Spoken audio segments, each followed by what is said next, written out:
오늘의 헤드라인입니다. 문재인 대통령은 신종 코로나 바이러스 대응을 위한 첫 범정부 회의를 열고 국민 안전에는 타협이 있을 수 없다고 거듭 강조했습니다. 특히 과도한 불안감 때문에 경제 활동이 위축되는 일이 없도록 최대한 신속하고 충분하게 지원하라고 지시했습니다. 국내 서식 중인 박주에서도 신종 코로나 바이러스와 유사한 바이러스가 확인됐다는 연구 결과가 나왔습니다. 집단 생활하며 끊임없이 바이러스 변이를 하는 박주의 특성을 고려해 선제 연구를 이어가면서 이에 대한 경계심을 늦춰서는 안 될 것으로 보입니다. 신종 코로나 확진자가 7천여 명으로 2003년 사스 사태 때 5,300명을 넘어섰는데요. 이런 가운데 최근 홍콩에서 백신을 개발했다는 보도가 나와 눈길을 끌었습니다. 자세한 내용 과학 본색에서 알아봅니다. 인체 모션 캡처란 센서나 카메라 등을 이용해 인체의 움직임을 디지털 형태로 기록하는 기술을 말합니다. 국내 연구진이 광섬유 센서를 이용해 손가락 마디의 움직임까지 정교하게 측정할 수 있는 부착형 센서를 개발했다고 하는데요. 오늘 주민피플에서 한국과학기술연구원 김진석 박사와 이야기 나눠봅니다.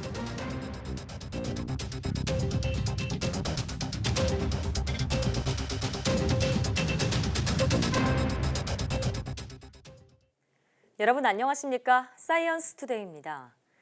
중국 우한에서 입국한 사람들에 대해 전수조사를 벌이고 있는 정부가 신종 코로나 증상이 있는 10명을 격리해 검사하고 있다고 밝혔습니다. 박능후 보건복지부 장관은 신종 코로나 바이러스 관련 관계부처 합동브리핑에서 이같이 말했습니다. 정부는 지난 13일부터 26일까지 중국 우한에서 입국한 2,991명 가운데 한국인 1,160명을 대상으로 증상 여부를 확인하고 있으며 이 가운데 10명이 발열이나 호흡기 증상이 있어 격리 검사를 벌이고 있습니다. 박 장관은 또 확진 환자와 접촉자는 387명이며 이 가운데 의사 환자나 조사 대상 유증상자는 40명이라고 밝혔습니다. 또 164명은 검사 결과 음성으로 나와 격리가 해제됐고 나머지는 보건소를 통해 매일 증상 여부를 확인하는 능동 감시를 하고 있다고 밝혔습니다. 문재인 대통령은 정세균 국무총리와 관계부처 장관 등이 참석한 가운데 신종 코로나 바이러스 대응 종합점검회의를 주재하고 국민 안전에는 타협이 있을 수 없다고 강조했습니다. 정부 서울청사에서 열린 회의에서 문 대통령은 모든 상황에 대비해 필요한 조치를 취해야 한다면서 2차 감염 방지에 총력을 기울여야 한다고 말했습니다. 이를 위해 지역별 선별 진료소와 격리 병상을 확충하고 바이러스 유입 경로가 중국 외에 다양해질 수 있는 만큼 모든 공항과 항만의 검역 강화를 당부했습니다. 이와 함께 불안감 때문에 정상적인 경제 활동까지 영향을 받지 않도록 종합적인 대책을 세우고 관광 등 업종별, 지역별 영향을 따져 필요한 부분에 신속한 지원 대책을 마련할 것을 지시했습니다. 그럼 문 대통령의 발언을 들어보시겠습니다.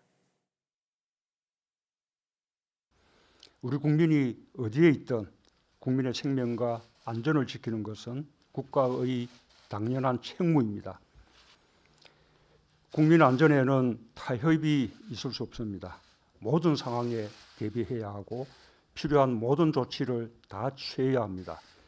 선제적 예방 조치는 빠를수록 좋고 과하다 싶을 만큼 강력해야 합니다. 불안감 때문에 정상적인 경제 활동까지 영향을 받는 일이 없도록 해야 합니다. 경제부총리를 중심으로 모든 부처가 경제 상황 관리에 만전을 기해줄 것을 각별히 당부드립니다. 우리는 세계 최고 수준의 방역 역량을 가지고 있습니다. 과거의 사례에서 축적된 경험도 있습니다. 우리 국민의 성숙한 역량을 믿고 정부도 더욱 최선을 다하겠습니다. 문재인 대통령은 신종 코로나에 대한 가짜 뉴스는 불신을 조장하고 방역을 방해하는 중대 범죄라며 생산뿐만 아니라 유포에도 단호하게 대처할 것을 주문했습니다. 과도한 불안과 공포에 맞서야 한다면서 정부가 정확한 정보를 신속히 제공하겠다고 밝혔습니다. 직접 들어보시죠. 우리가 맞서야 할 것은 바이러스만이 아닙니다. 과도한 불안감, 막연한 공포와 단호하게 맞서야 합니다. 정부가 가장 정확한 정보를 가장 신속하게 제공할 수 있습니다. 불신과 불안을 조장하는 가짜뉴스의 생산과 유포는 방역을 방해하고 국민의 안전을 저해하는 중대한 범죄 행위입니다. 신종 코로나 바이러스 감염증에 대한 공포가 퍼지면서 이를 이용한 광고성 문자 메시지가 퍼지고 있습니다. 보안업체 이스트 시큐리티는 신종 코로나 바이러스와 관련된 정보를 사칭해 휴대전화로 문자 메시지를 유포하는 사례가 최근 보고됐다고 밝혔습니다. 해당 문자는 국내 유명 포털 사이트와 비슷한 주소로 사용자의 클릭을 유도하며 메시지 속 링크를 클릭하면 실제 카카오 계정의 로그인 화면으로 연결돼 특정 채널로 이동하게 됩니다. 방송통신위원회는 이와 관련해 신종 코로나 바이러스 안내를 사칭하는 문자 신고가 접수될 경우 즉시 이동통신사에 차단을 요청하고 사전 동의 의무 등을 위반한 사업자에게 최대 3천만 원의 과태료를 부과할 방침이라고 밝혔습니다. 서울 지역 초등학교와 유치원 9곳이 신종 코로나 바이러스 감염증 전염을 우려해 학교장 재량으로 개학을 다음 달 초로 연기했습니다. 해당 초등학교는 서울 강남구의 청담과 압구정, 봉은과 동작구의 문창, 영본, 관악구의 남부, 용산구의 삼광초등학교 등 7곳입니다. 29일에서 31일로 미룬 영본초등학교를 제외한 나머지 학교는 애초 이달 말로 예정됐던 개학일을 2월 3일로 각각 변경했습니다. 또 남부초등학교와 문창초등학교 병설유치원 2곳도 학부모 의견 등을 수렴해 2월 3일로 연기했습니다. 중국인과 조선족 등이 많이 사는 구로구와 금천, 영등포구 등 남부 3구의 학교들도 조만간 학교장 재량으로 개학 연기를 할 것으로 전해졌습니다. 법에 정해진 초등학교 수업 일수는 190일 이상이지만 대부분 학교가 수업 일수를 법정 최소치보다 조금 더 많이 계획해 두기 때문에 개학을 며칠 미뤄도 학사 일정에는 큰 영향이 없을 것으로 보입니다. 신종 코로나 바이러스 확산을 막는 데 가장 중요한 것은 손 씻기와 마스크 착용입니다. 마스크는 품귀 현상을 빚기까지 했는데요. 이에 일부 지방자치단체는 취약계층에 대한 마스크 무상 지급에 나섰습니다. 오점곤 기자가 취재했습니다. 전북 정읍에 있는 한 아파트 단지 경로당. 남녀가 따로라서 여성들만 있는 곳인데 오늘은 긴급 예방 교육이 잡혔습니다. 단단한 부위를 코 위쪽으로 이렇게 눌러주시면 좋을 것 같아요. 신종 코로나 바이러스를 막는데 가장 중요한 마스크 착용 그리고 손 씻기의 중요성을 알리는 교육입니다.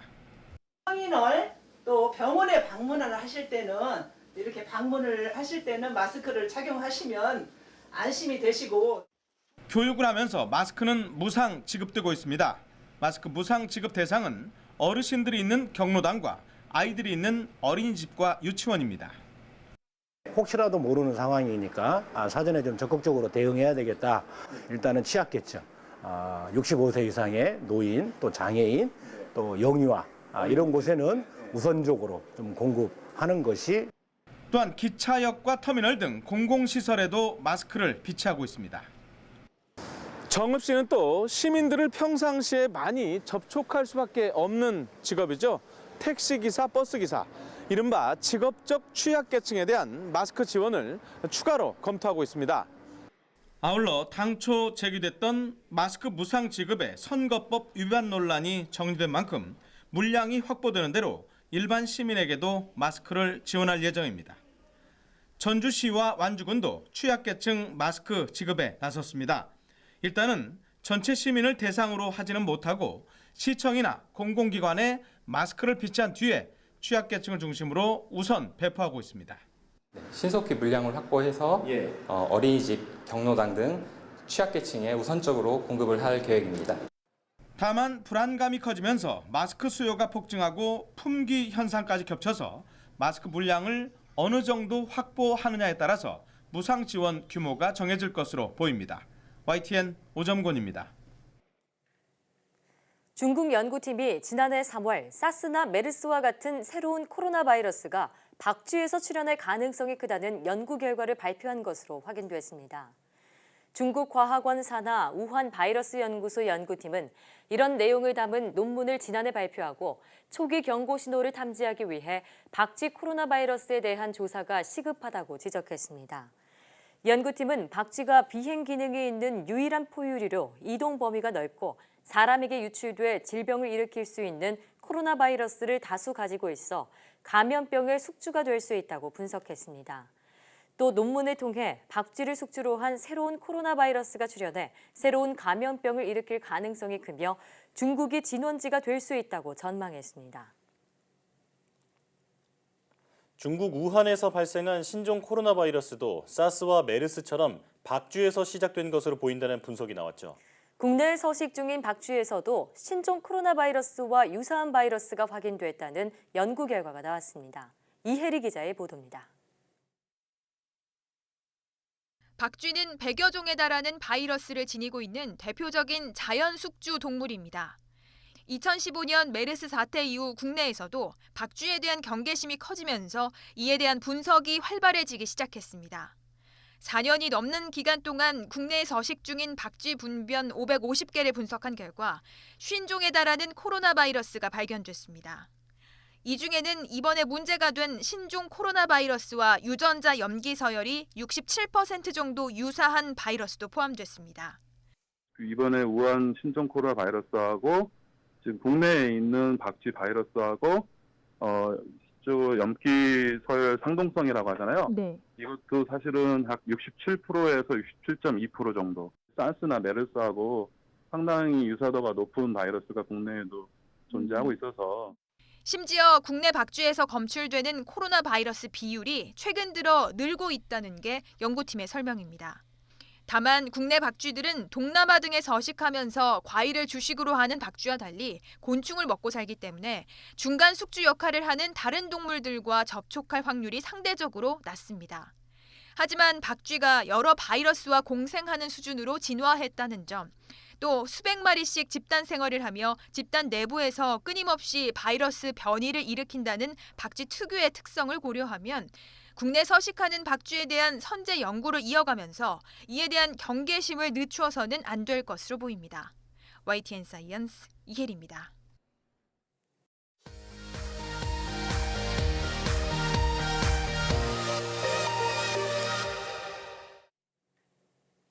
화제의 뉴스를 골라 과학 기자의 시선으로 분석하는 과학 본색 시간입니다. 오늘 과학 본색에서는 최소라 기자와 함께 신종 코로나 바이러스 백신 개발 가능성에 대해 알아보겠습니다. 어서 오세요. 안녕하세요. 네. 지금 전 세계가 신종 코로나 바이러스로 떠들썩합니다. 우리나라도 예외는 아니죠? 네, 그렇습니다. 지난 20일에 국내에서 처음으로 확진자가 나왔는데요. 네. 10여일 만에 현재까지 4명의 확진자가 확인이 됐죠. 네. 그리고 보건당국의 감시를 받고 있는 접촉자 수는 400명을 조금 밑도는 상황입니다. 네. 다행히 우리나라에서는 확진자 전부 격리 치료 중이고 예. 또 그리고 접촉자 등은 능동 감시 대상이 됐는데 사실 중국에서는 골든타임을 놓쳤다는 말도 나왔어요. 그리고 2003년에 사스 때보다 더 심각한 상황이라는 말도 있거든요. 네, 그렇습니다. 30일 기준으로 중국 내 확진자가 모두 7,000명을 넘어섰다고 하고요. 사망자는 170여 명에 이릅니다. 네. 2003년에 사스 때는 이 확진자가 5,300여 명, 그리고 사망자는 336명이었는데요. 확산 측면에서 사스를 이미 넘어선 겁니다. 그렇군요. 네, 아직 우리나라에서는 아니지만 사람 간의 전염 사례가 발생을 해가지고 추가 확진 가능성도 큽니다. 네, 거기다가 잠복기 감염 가능성까지도 제시가 되면서 더욱더 논란이 일고 있는데 최근 홍콩에서 신종 코로나 바이러스 백신을 개발했다 이런 보도가 전해졌습니다. 전해주시죠. 네, 그렇습니다. 지난 29일이었는데요. 네. 홍콩 언론이 홍콩대 연구팀이 백신을 개발을 했다고 보도를 했습니다. 이전에 개발한 인플루엔자 백신을 바탕으로 신종 코로나 바이러스 백신을 만들었다는 발표였는데요. 네. 아직은 임상시험은 하지 않은 단계입니다.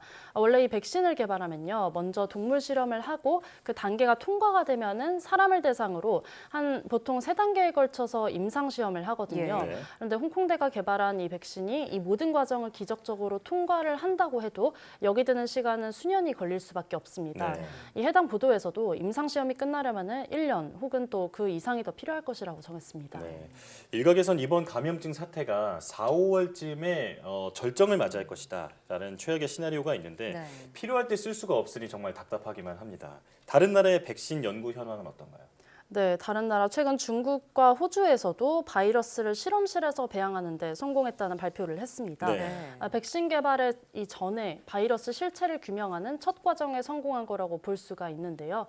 중국 연구팀은요, 확진자 3명에게서 뽑아낸 바이러스를 정상인에게서 얻은 세포에 주사를 해서 바이러스를 배양하는 데 성공했다고 발표를 했고요. 네. 호주 멜버른대 연구팀도 신종 코로나 바이러스를 재생산했다고 호주 언론이 보도를 했습니다. 전부 바이러스를 환자 몸 밖으로 끄집어내서 살아있는 세포에서 인공적으로 키웠다는 건데요. 네.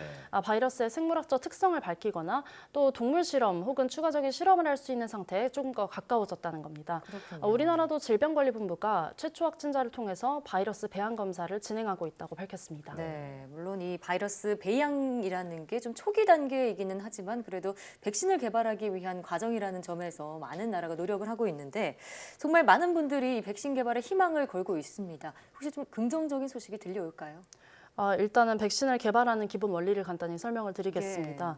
이 병을 궁극적으로 먼저 말씀을 드리면은 궁극적으로 백신은 개발이 될 수 있다고 보고 있는데요. 네, 상용화까지 시간이 얼마나 걸리느냐, 그리고 과연 효과가 얼마나 있을까가 관건입니다.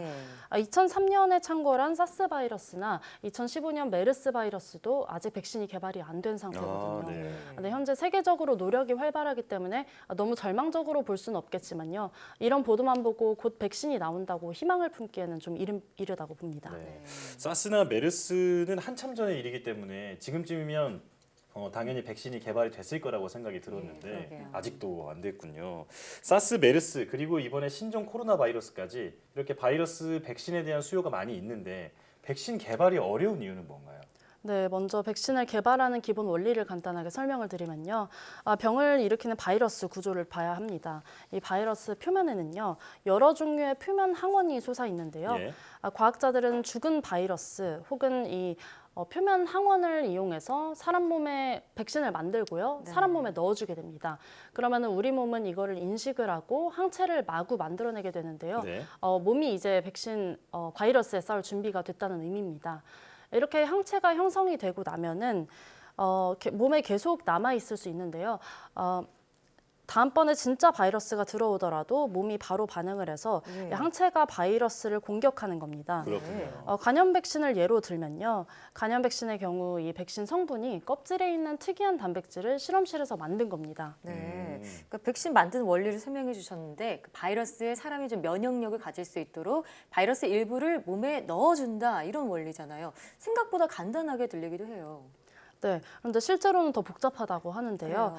죽은 바이러스나 이런 표면 항원을 몸에 넣어주더라도 우리 몸에서 항체를 안 만들 수도 있기 때문입니다. 실험실에서 백신이라고 개발한 것을 몸에 넣어주더라도 몸이 항체를 만들지 않으면 실패한 백신이 되는 거겠죠. 사실 바이러스 그 자체를 넣어주면요. 면역력이 괜찮은 사람은 항체를 만들어내거든요. 예를 들어서 소아마비 백신의 경우 살아있는 백신을 넣는 대표적인 질환입니다.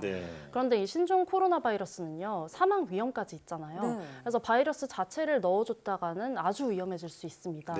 그렇다고 바이러스를 독성이 없도록 만들어서 넣어준다고 해도요. 바이러스 생산 과정 등에서 바이러스가 깨질 수도 있거든요. 그 깨진 조각 중에 하나라도 우리 몸이 인식을 해서 만약에 항체를 만든다면은 그 조각은 백신이 될 수가 있습니다. 하지만 이런 가능성을 확실히 점치기는 매우 어렵다는 겁니다. 정리를 하자면은 이 백신이 우리 몸을 얼마나 자극해서 이 항체를 만들게끔 하느냐가 관건입니다. 그렇군요. 듣고 보니까 조건이 무척 까다롭네요. 임상 시험이 오래 걸리는 이유를 이제 알겠습니다. 그럼 만약에 백신이 정말 개발이 되면 이제 그때부터는 안심할 수 있는 건가요? 결론부터 말씀드리면 안심할 수는 없다고 하는데요. 백신이 오랜 시간 후에 개발이 되더라도 이 바이러스가 다시 변이를 일으킨다면은 전염병이 또 창궐하는 사태가 벌어질 수 있습니다. 전문가 말씀 한번 직접 들어보시겠습니다. 백신을 만들 때 썼던 그 사체의 표면하고 그다음에 새로 변이된 바이러스의 표면하고 항체가 인식하는 부분이 같다면 변이를 일으켜도 100% 효과가 있는 거고 그 인식하는 부분이 굉장히 넓으니까 인식하는 부분이 완전히 달라졌다 그러면 전혀 없는 거고. 네, 바이러스가 언제 변이를 일으킨지는 알 수가 없는데요. 더욱이 코로나 바이러스는 이 유전자가 RNA로 이루어진 RNA 바이러스거든요. 유전자가 안전한 형태의 두 가닥인 DNA가 아니라 불안정한 형태의 한 가닥짜리 RNA라는 의미입니다. 언제일지는 몰라도 변이를 일으키기 쉬운 형태입니다. 그렇군요. 네, 그러니까 DNA 바이러스와 다르게 RNA 바이러스는 복제할 때마다 계속 돌연변을 일으킬 가능성이 있기 때문에 그만큼 백신 개발이 힘들고 차질을 빚고 있는 거군요. 자, 그럼 백신이 개발되더라도 안심할 수 없는 만큼 현재로서는 예방이 최선이겠어요. 네, 그렇습니다. 개인이 위생을 철저히 하는 수밖에 없을 것 예. 같은데요. 기침 예절을 꼭 지키고 또 그래서 내 비말이 다른 사람에게 가지 않도록 하고 또 마스크도 꼭 착용을 해야겠습니다. 네. 또 손을 통해서 간접 감염이 될 수 있기 때문에 손 위생도 철저히 해야겠습니다. 네. 지금 뭐 현실적으로 백신도 쓸 수 없는 상황이기 때문에 예방이 최선이라는 생각이 드는데요. 마스크 착용 그리고 기침 예절, 개인 위생 명심해야겠습니다. 오늘 말씀 잘 들었습니다. 고맙습니다.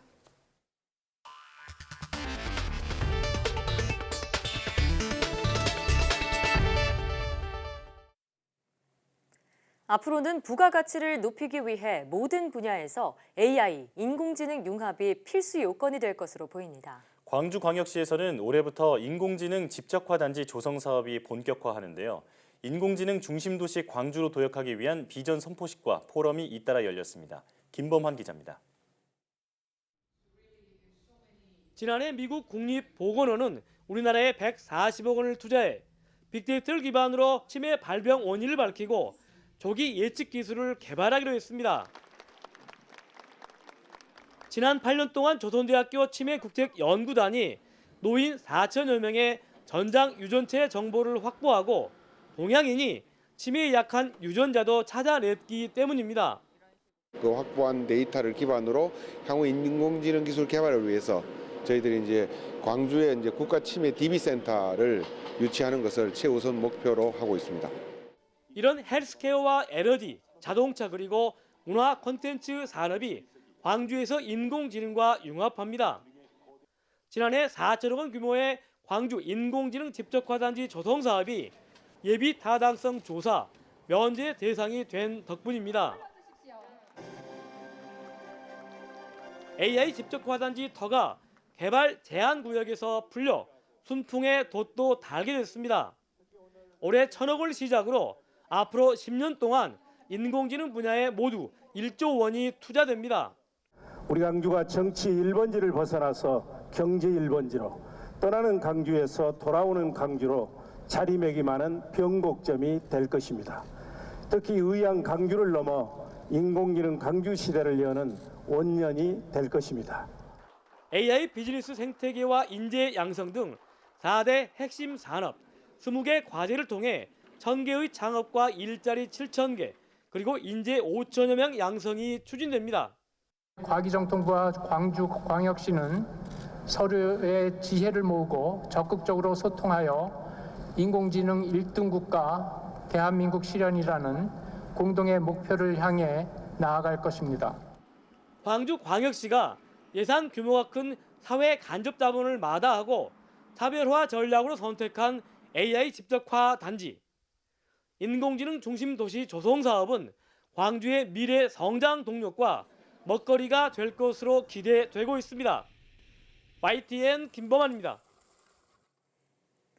지난 1년 동안 ICT 규제 샌드박스를 통해 모두 40건의 사업이 신규로 지정됐고 이 가운데 16건이 시장 출시로 이어진 것으로 나타났습니다. 과학기술정보통신부는 ICT 규제 샌드박스 시행 1주년을 맞아 이런 내용이 담긴 성과와 앞으로의 운영 방향을 밝혔습니다. 과기정통부는 규제 샌드박스로 인해 모바일 전자고지와 공유주방 비즈니스 플랫폼 등이 시장에 출시됐으며 모바일 운전면허증 등도 시장 출시를 앞두고 있다고 설명했습니다. 특히 올해 5G 응용 서비스와 인공지능 융합 등 신산업 분야 대표 과제를 발굴하기로 했습니다. 과기정통부는 이와 함께 규제 샌드박스 임시 허가 유효 기간을 현행 최장 4년에서 법령 정비가 될 때까지로 연장하는 법령 개정도 추진할 계획입니다. 피운 뒤 끄고 버린 담배꽁초에서도 니코틴과 같은 유해 성분이 방출된다는 연구 결과가 나왔습니다. 미국 국립표준기술연구소 연구팀은 담배 피우는 기계로 만든 2천여 개의 담배꽁초에서 8가지 화학물질 방출량을 측정한 결과 이렇게 나타났다고 밝혔습니다. 연구 결과 담배꽁초에서 나오는 화학물질들은 대부분 24시간 동안 공기 중으로 방출됐으며 니코틴의 경우 담배꽁초가 버려진 지 5일이 지나도 첫날 방출량의 절반가량이 나오는 것으로 나타났습니다. 또 버려진 담배꽁초 하나에서 일주일 동안 나온 니코틴 양은 실제 담배를 피울 때 간접적으로 노출되는 양과 비슷했습니다. 연구팀은 담배를 피운 뒤 꽁초를 버리지 않고 내버려 두면 담배를 직접 피우지 않아도 간접 흡연에 노출되는 셈이라고 지적했습니다. 2020년 올해 소비 트렌드로 꼽히는 키워드는 편리와 프리미엄을 합친 신조어 편리미엄입니다. 돈을 조금 더 내더라도 편리함과 효율성을 따지는 추세를 의미하는데요. 가전시장에서도 편리미엄 바람과 함께 더욱 똑똑해진 가전이 속속 출시되고 있습니다. 김태민 기자가 취재했습니다. 이 전자제품 전문점은 새해 들어 첨단 기능을 내세운 제품을 매장 앞쪽에 진열했습니다. 집안 구석구석을 스스로 인식해 돌아다니는 로봇 청소기부터 밖에서도 애플리케이션을 이용해 켜고 끌 수 있는 공기청정기까지 이른바 스마트 신가전들입니다. 공기청정기를 사용하고 있는데 제가 들어오기 이전에 외부에서 스마트 버튼으로 이렇게 조작이 되다 보니까 집에 들어왔을 때 깨끗한 공기도 그렇고 사용하는데 편리한 점인 것 같아요. 이처럼 편리함과 효율성을 중시하는 이른바 편리미엄이 올해의 소비 키워드로 떠오르고 있습니다. 돈을 좀 더 내더라도 나만의 맞춤형 서비스를 원하는 소비자가 늘었기 때문입니다. 가전업체들도 이런 흐름에 맞춰 다양한 신제품들을 속속 내놓고 있습니다. 사계절 가전으로 진화한 에어컨이 대표적입니다. 올해 출시되는 에어컨에는 필터를 주기적으로 자동 청소해주는 기능이 추가됐습니다. 이렇게 관리까지 알아서 해주는 스마트 가전이 대세로 자리 잡고 있습니다. 센서를 강화해 사용자의 활동량에 따라 바람 세기도 척척 알아서 조절합니다. 점점 더 고객들께서는 제품에 대한 어떤 기능 부분뿐만 아니라 청소라든지 절전이라든지 소음 이런 부분에 대한 요구 조건들이 강화해지고 있기 때문에 그 부분들을 충분히 제품에 반영을 하였습니다. 인공지능 기술은 이제 선택이 아닌 필수입니다. 실내 환경에 따라 공기질을 맞춰주고 사용자가 집 근처로 오면 도착 전에 미리 가동을 시작합니다. 방안, 거실 어디서나 음성 명령만으로 제품을 제어할 수도 있습니다.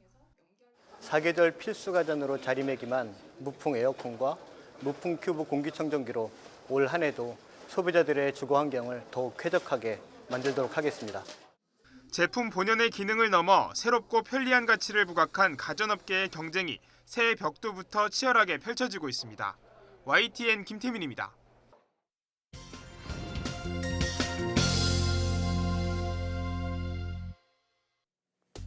과학에 대한 궁금증을 퀴즈로 풀어보는 과학 백문백답 시간입니다. 참치는 헤엄치는 속도가 특히 빠른 물고기죠. 참치가 빠르게 헤엄칠 수 있는 비결은 바로 림프계에 있는 특별한 공간 덕분인데요. 참치는 이 공간에 물을 채우고 빼며 지느러미의 움직임을 제어해 헤엄쳐 나간다고 합니다. 익숙하면서도 낯선 물고기 참치, OX 퀴즈를 통해 참치에 대한 궁금증을 풀어볼까요? 참치는 잠을 잘 때 헤엄을 멈춘다? 정답은 X입니다.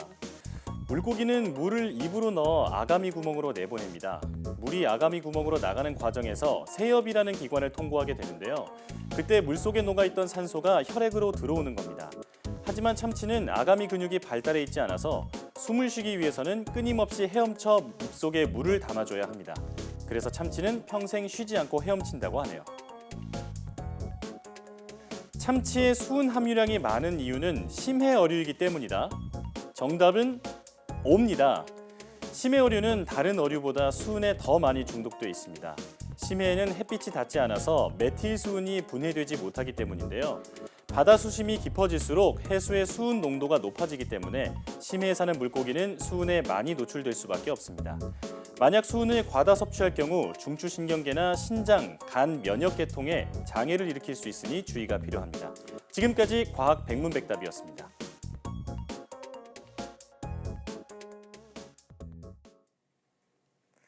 올해 초 제주에서 국내 처음으로 해양보호종인 참고래 부검이 진행돼 귀중한 연구 자료가 됐습니다. 그런데 이 참고래가 하마터면 수협 위판장에서 판매될 뻔했는데요. 그 이유를 고재형 기자가 취재했습니다. 참고래가 밍크고래처럼 팔려나갈 뻔한 이유는 해경이 고래류 판단을 잘못했기 때문입니다. 어민으로부터 신고를 받은 해경은 공식 보도자료를 통해 유통이 가능한 밍크고래라고 밝혔습니다. 하지만 이후 참고래로 판명되면서 길이 12.6m, 몸무게 12톤에 달하는 참고래를 우리나라에서 처음으로 부검할 수 있었습니다. 해양수산부 고시에는 보호대상 고래류에 해당하거나 의심되는 경우 해경은 해수부 장관에 신고하도록 규정돼 있습니다. 하지만 비전문가인 해경이 보호종 여부를 판단하기가 쉽지 않다는 것이 문제입니다. 해경이 불법 포획 여부는 확인할 수 있어도 보호종 여부까지 판단하는 건 한계가 있을 수밖에 없습니다. 불법 포획 여부는 저희가 육안이나 분석 탐지기를 이용해서 판별이 가능하지만 고래 종은 그 전문가의 의견을 종합해가지고 들어야 되기 때문에 지금 현상에선 전문 부분이 조금 부족한 상황입니다. 지난 2014년과 2016년에도 보호종인 참고래가 판매됐다가 뒤늦게 논란이 되기도 했습니다.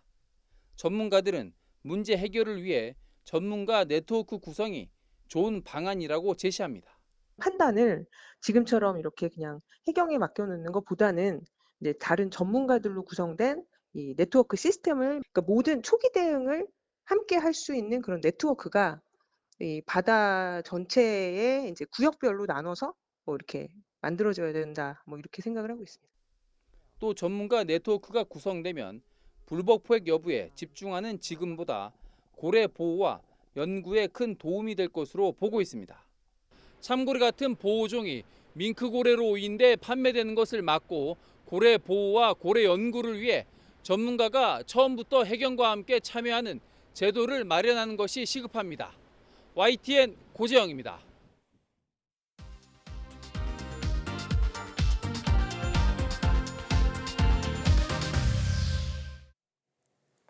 영화 반지의 제왕의 골룸이나 어벤져스의 타노스라는 캐릭터가 마치 진짜처럼 자연스러울 수 있었던 이유는 모션 캡처라는 기술 덕분인데요.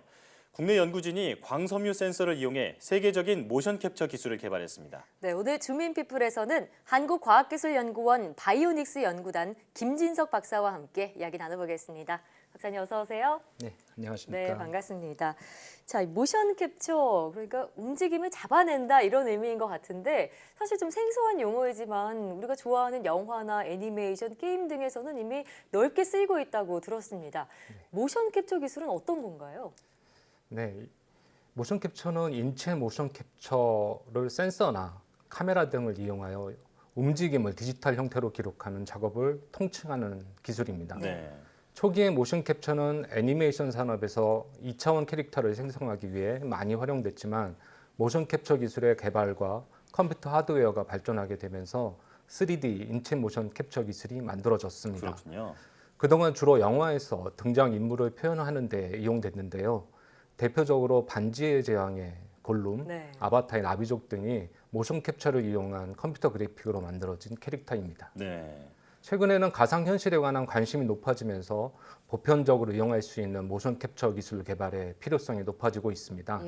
이 분야의 연구자들은 2018년에 개봉한 스티븐 스필버그 감독의 레디 플레이어 원이라는 영화처럼 사용자의 집안에서 새로운 가상세계에 접속해서 사용자 간의 소통뿐만 아니라 게임, 쇼핑 등이 가능한 기술을 개발하는 것을 목표로 하고 있습니다. 네. 알고 보니까 자주 접하고 있는 그러네요. 기술이었네요. 네.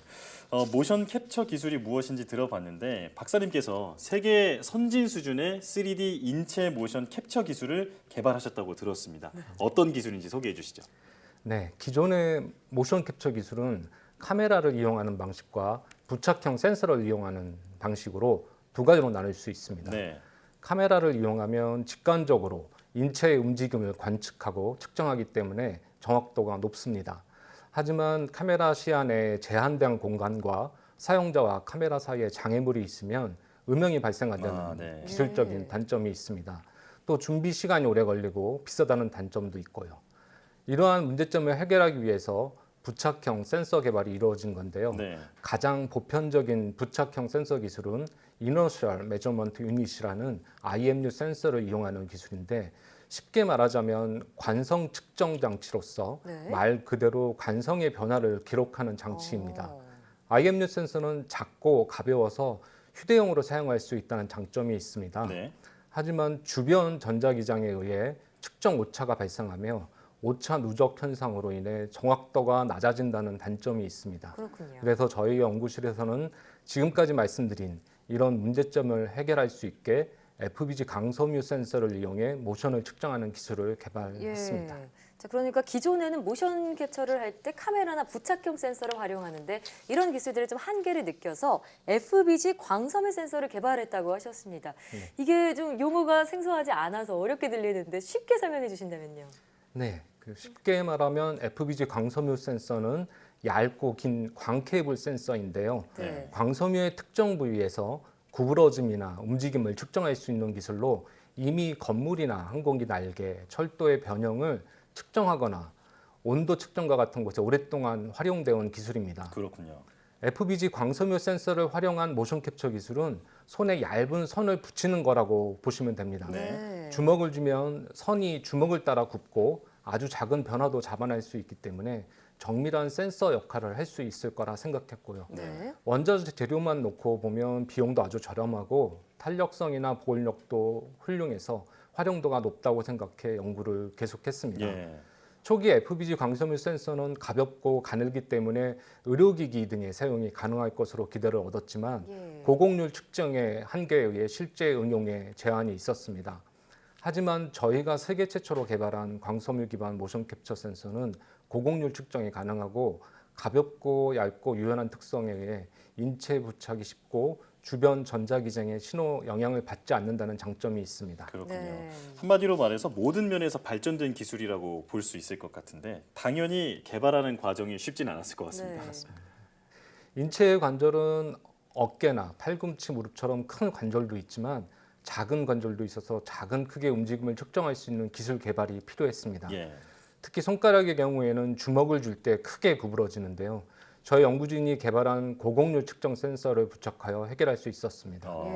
또한 팔의 전완이나 고관절 같이 비틀림이 발생하는 관절의 움직임을 측정할 수 있는 센서도 개발해서 전신의 모든 관절 움직임을 측정할 수 있었습니다. 그리고 사실 센서 자체의 개발뿐 아니라 부착 부분에 관한 어려움도 많이 있었는데요.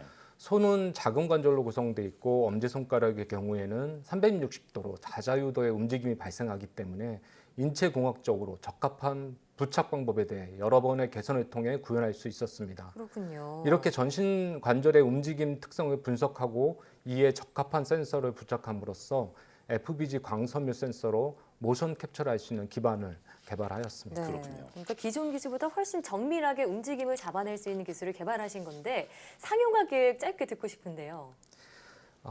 저희는 단순히 새로운 센서로 무선 캡처가 가능하다는 걸 보여주는 것에 그치지 않고 어떠한 환경에서도 정확도가 높고 실제 사용할 수 있는 모션 캡처 시스템을 개발해서 다양한 응용 분야에 활용할 수 있도록 목표를 정했습니다. 특히 일상생활에서 관절의 움직임을 정확하게 측정할 수 있는 시스템을 만들기 위해 센서의 정확도 향상과 부착에 의한 오차 발생을 감소할 수 있는 방향에 관해 연구를 진행해 왔습니다. 다행히 국내 기업에 기술 이전을 하게 됐고 상용화 연구를 같이 진행하게 됐는데요. 상용화가 된다면 첫 번째로 가상현실 속 아바타를 조작하는 데 응용할 계획입니다. 조그마한 오차에서도 사용자는 자신이 움직인 만큼 아바타가 행동하지 않는다고 느껴지는 곳에서 몰입감이 저해될 수 있으므로 실시간 움직임 측정에서도 정확도를 향상하려고 노력하고 있습니다. 네, 이런 노력 끝에 정말 세계적인 수준의 기술이 탄생했는데 앞으로의 계획은 어떻게 되시나요? 현재까지는 관절별로 움직임을 측정할 수 있는 FBG 기반의 모션 캡처 센서와 부착 방법에 관한 연구를 진행해 왔는데요. 앞으로는 전신의 모션 캡처가 실시간으로 동시에 가능한 계측기 최적화 연구를 진행할 예정입니다. 또 개발된 시스템을 이용하여 가상현실 이외에도 보행 분석, 관절 동작 분석 등을 통해 의료진과 환자에게 도움을 줄 수 있는 의료용 모니터링 시스템 개발을 진행하려고 합니다. 그리고 가상현실의 발전과 더불어 다양한 사용자가 집에서도 쉽게 접할 수 있는 모션 캡처 시스템의 상용화를 이룰 계획입니다. 말씀을 들어보니까 모션 캡처 기술이 활용될 수 있는 분야가 정말 광범위하다는 생각이 듭니다. 우리 기술이 세계 시장을 선도할 수 있도록 앞으로도 애써주시기 바랍니다. 감사합니다. 오늘 말씀 잘 들었습니다. 고맙습니다.